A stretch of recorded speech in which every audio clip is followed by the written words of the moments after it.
नमस्कार, मैं विवेक eternal education पे आप सबका स्वागत करता हूं। हमारी जो यूपी ट्रिपल एस सी पेट 2023 की सीरीज़ चल रही है रिवीजन वाली, उसका ये अगला वीडियो है। इसमें हम ऑपरेशन फ्लड के बारे में जानेंगे, जो दुग्ध क्रांति हुई थी। इससे जुड़े हुए जितने भी सभी महत्वपूर्ण तथ्य हैं उन सबको इस वीडियो में जानेंगे। हमारी टैगलाइन है, एक नज़र सब कवर, जिससे आपका रिवीजन हो जाए और एग्ज़ाम में आपके मार्क्स ज़्यादा आएँ। जितने आने चाहिए थे उससे ज़्यादा आएंगे। आप रिवीजन जितना ज़्यादा करेंगे, मार्क्स की संभावना उतनी ज़्यादा बढ़ती जाएगी। तो हम जानते हैं इससे जुड़े हुए सभी महत्वपूर्ण तथ्यों को दुग्ध क्रांति से। ये ऑपरेशन फ्लड के नाम से शुरू किया गया था। ऑपरेशन फ्लड को शुरू किया था डॉक्टर वर्गीज कुरियन ने।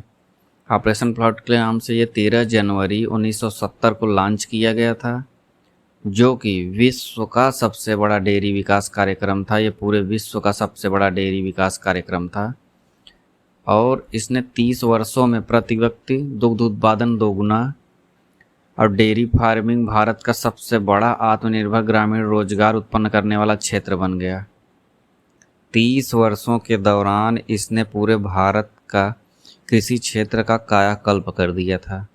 इस तरीके का था ये ऑपरेशन फ्लड। और ये देखिए, सबसे बड़ा आत्मनिर्भर ग्रामीण रोजगार उत्पन्न करने में रहा।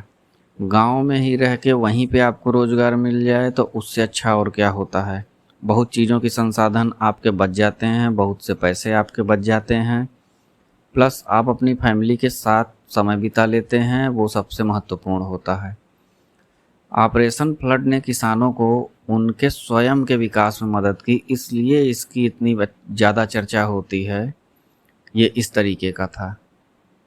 इसमें सहकारी समितियां बना के लोगों को मदद दी गई थी। इसमें स्वेच्छा से लोग अपनी समानता के आधार पर अपने आर्थिक हितों के लिए मिलकर काम करते हैं। इसका उद्देश्य क्या होता है सहकारी समितियों का? जो समाज का कमज़ोर वर्ग है उसको धनी व्यक्तियों से एवं कंपनियों के शोषण से बचाना होता है। तो श्वेत क्रांति के नाम से भी ये जाना जाता है। ऑपरेशन फ्लड जो है आपका, इसको हम श्वेत क्रांति भी कहते हैं। तो आगे बढ़ते हैं।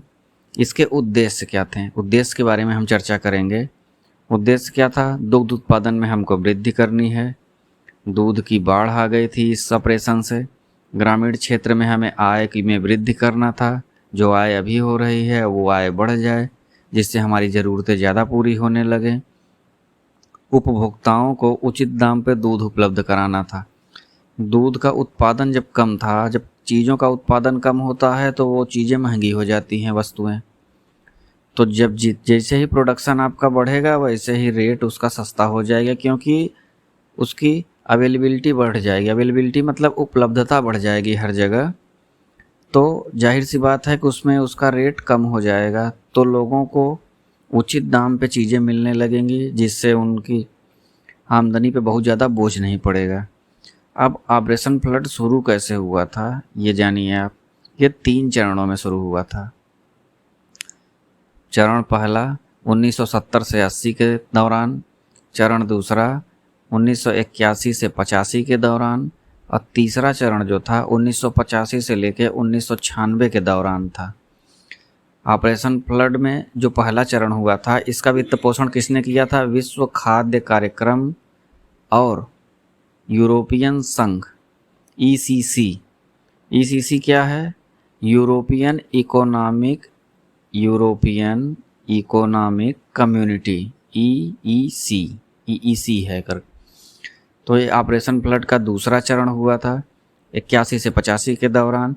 इसमें क्या हुआ था? दुग्ध केंद्रों की संख्या जो थी प्रमुख, वो 18 से बढ़कर 136 पहुंच गई और 1985 के अंत तक 43,000 आत्मनिर्भर ग्राम दूध सहकारी समितियों का गठन हो गया।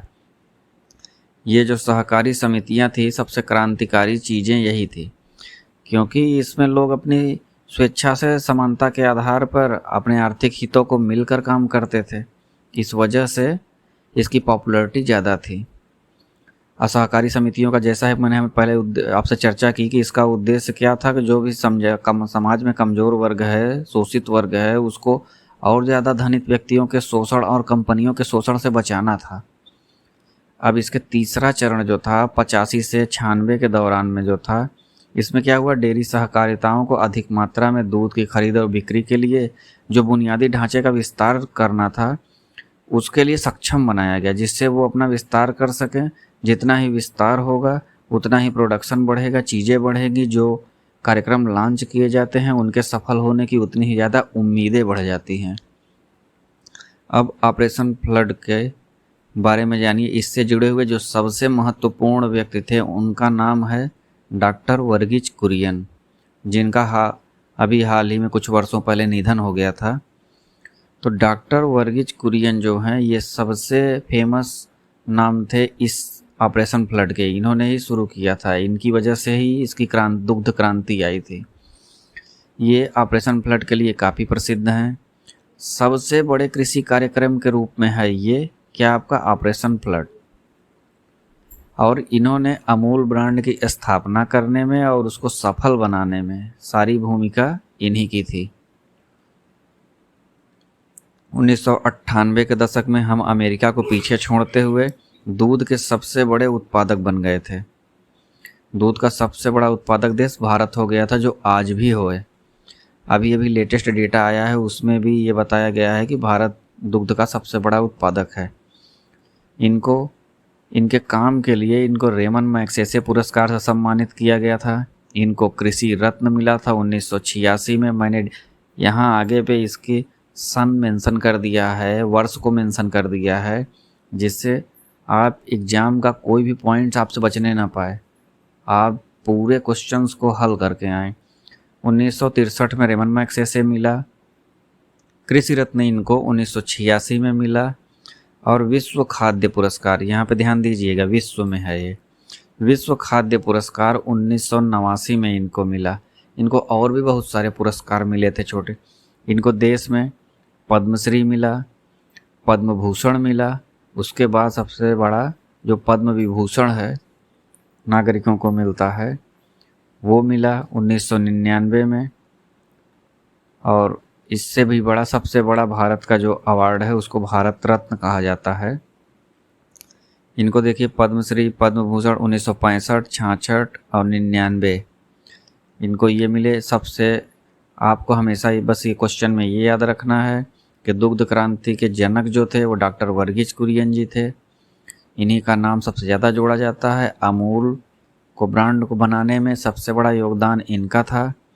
इन्हीं की वजह से भारत में दुग्ध क्रांति हुई, दुग्ध की उपलब्धता सबके पास बढ़ गई, सबको दुग्ध मिलने लगा, वो भी सस्ते कीमतों पे। तो ये था आपका दुग्ध क्रांति के बारे में जितने भी इम्पोर्टेंट टॉपिक थे वो हमने पढ़ लिए। अब आप सब का धन्यवाद यहाँ तक वीडियो देखने के लिए। हमने और भी टॉपिक्स के लिए वीडियो चैनल पे आपको लगातार मिलती रहेगी, बस आप अपने साथ बने रहें हमारे साथ। आपको क्वेश्चन की भी सीरीज़ दी जा रही है, जिससे आपको प्रैक्टिस करने के लिए भी कहीं नहीं जाना पड़ेगा। हम आपको सब कुछ प्रोवाइड करेंगे और फ्री ऑफ कास्ट में प्रोवाइड करेंगे। ना हमको किसी ऐप में को बेचना है या वहाँ पे पब्लिक को ले जाना है, तो हम इस तरीके का काम हमको आगे चल के भी नहीं करना है। तो हम आपको कंटेंट फ्री में देंगे, हमें बस आपका साथ चाहिए। सब लोग उसमें बने रहें, बस हो गया। धन्यवाद, आज के लिए इतना ही। मिलते हैं अगली वीडियो में।